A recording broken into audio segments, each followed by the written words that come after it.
Japanese automakers Toyota and Honda both reported slipping quarterly profits Wednesday. Both companies cited falling sales and competition from China.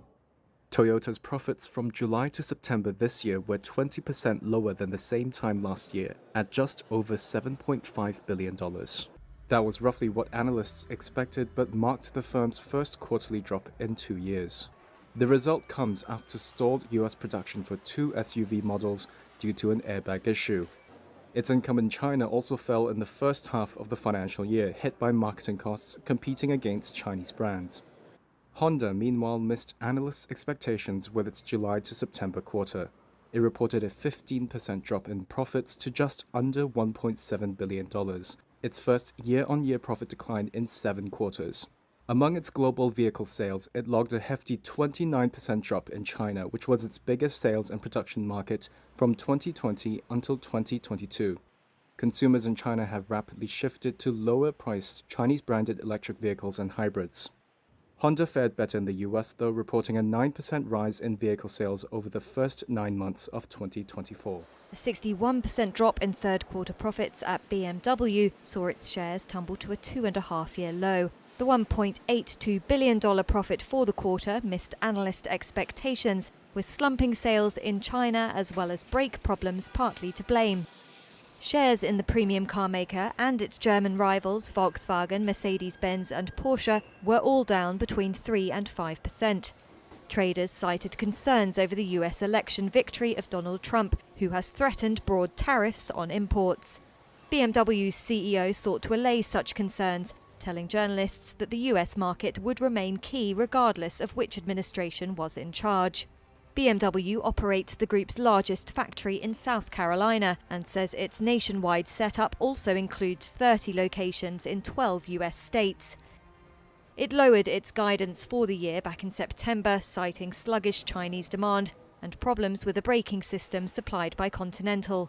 In October, the German automaker reported that its third-quarter sales in China had fallen by a third. Wall Street's main indexes soared to record highs Wednesday morning, while the small-cap Russell 2000 index jumped to its highest in nearly 3 years, as Republican Donald Trump won the 2024 U.S. presidential election in a remarkable comeback 4 years after he was voted out of the White House. Investors are anticipating lower taxes, deregulation, and a U.S. president who is quick to sound off on everything from the stock market to the dollar, even though tariff hikes could bring challenges in the form of higher deficits and inflation. Most of the S&P 500 sectors were trading higher. Financials led the gains with a 5% jump to touch a record high, as yields rose and investors expected them to benefit from less regulation.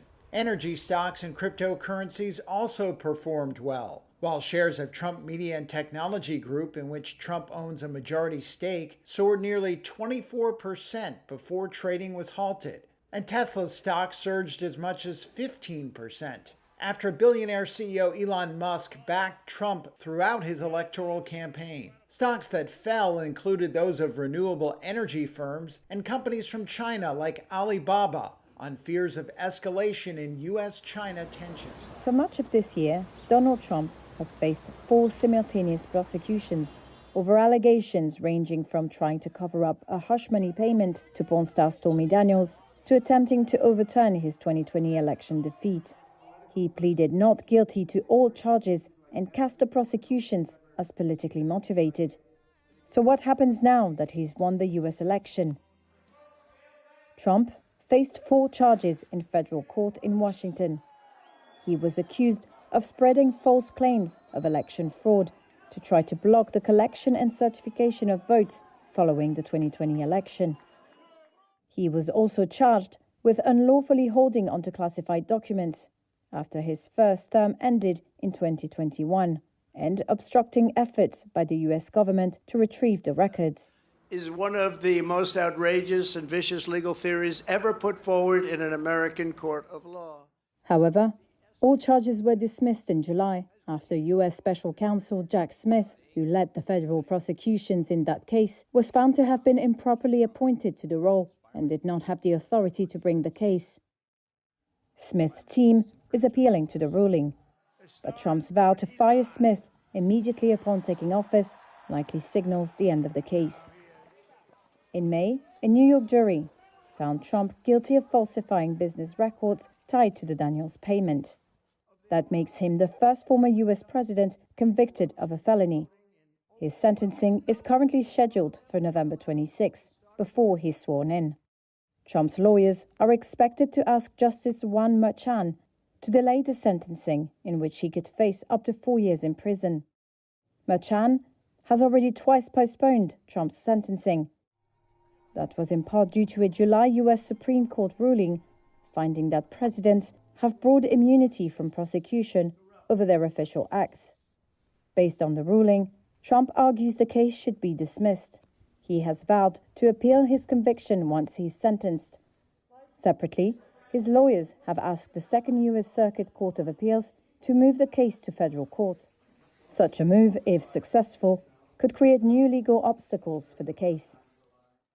Last year, prosecutors in Georgia's Fulton County used state racketeering laws to charge Trump in an alleged conspiracy to reverse his defeat in the 2020 election. The election was a rigged election, a stolen election.